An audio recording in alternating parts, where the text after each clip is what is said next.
యవ్వనస్తులు ప్రపంచంలో దేని కొరకు వెతుకుతా ఉంటారంటే నిజమైన ప్రేమ కొరకు తిరుగుతూ ఉంటారండి.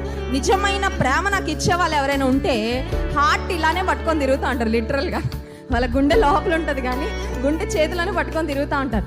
ఎవరైనా కనబడి ఐ లవ్ యూ, అసలు నీ అంత అందగత్తి ఇంకెవరు లేరు, అబ్బా ఎంత బాగా నవ్వుతున్నారు, మీ నవ్వుతా ఉంటే చాలా అందంగా ఉన్నారు అని ఎవరైనా అన్నారు అనుకోండి, వాళ్ళకి వెంటనే ఏం చేస్తారంటే ఆ హార్ట్ రెడీగా ఉంది కదా వాళ్ళకి ఇచ్చేస్తారనమాట. రెడీ అనమాట.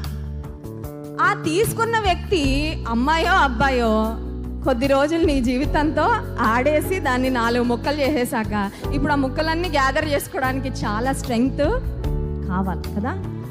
కల్తీ ప్రేమలు, మోసపూరితమైన ప్రేమలు, ఫేక్ లవ్ ఎక్కువైపోయిందండి ప్రపంచంలో.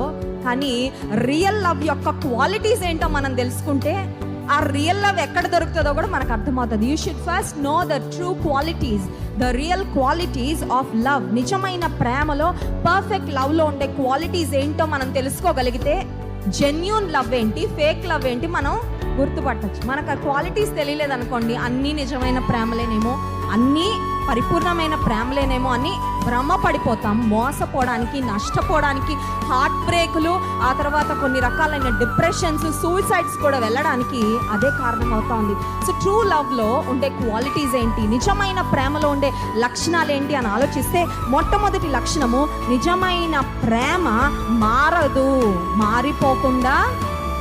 అసలు ఈ ప్రపంచంలో అన్నీ మారిపోతున్నాయి, అవునా కదా. గుంటూరు నేను కొంతకాలం క్రితం వచ్చి ఇప్పుడు మొత్తం మారిపోయింది. నన్ను ఎవరైనా ఇంతకుముందు ఒక 5 years బ్యాక్ చూసిన వాళ్ళు ఇంత మారిపోయారేంటండి అని అంటారు, అవునా కదా. అన్నీ మారిపోతానే ఉంటాయి. If there is anything constant in the world it is change అన్నారు. మార్పు సహజం, మార్పు జరుగుతూనే ఉంటుంది. ప్రేమల్లో కూడా మార్పులు వచ్చేస్తూ ఉంటాయి. ప్రేమ మారిపోయిందంటే అది స్వచ్ఛమైన ప్రేమ కాదనమాట. ఒక యవ్వనస్తుడు కాలేజ్లో తన క్లాస్మేట్ ఒక అమ్మాయికి చాలా పొడవు జడ ఉందంట. ఈ అబ్బాయి ఆ అమ్మాయిని ఇష్టపడడం ప్రారంభించాడు. ఎందుకంటే ఆ అబ్బాయికి పొడవు జడ అంటే చాలా ఇష్టం. చూడండి, ఈ రోజులు ఎవరు జడలు పెంచుకోవట్లేదు, జుట్టున్న జడలు కూడా వేసుకోవట్లేదు, అది వేరే విషయం. కానీ ఆమె మంచిగా అందంగా జడ వేసుకుంటే ఆమె జడను చూసి హీ ఫెల్ ఇన్ లవ్, ప్రేమించడం మొదలుపెట్టాడు, వెంటపడడం మొదలుపెట్టాడు. ఫైనలీ హీ కన్విన్స్డ్ హర్, పెళ్లి చేసుకున్నాడు. చేసుకున్న తర్వాత దురదృష్టవశాత్తు పెళ్ళైన ఒక 2 సంవత్సరాలకి ఆమెకు క్యాన్సర్ వచ్చింది.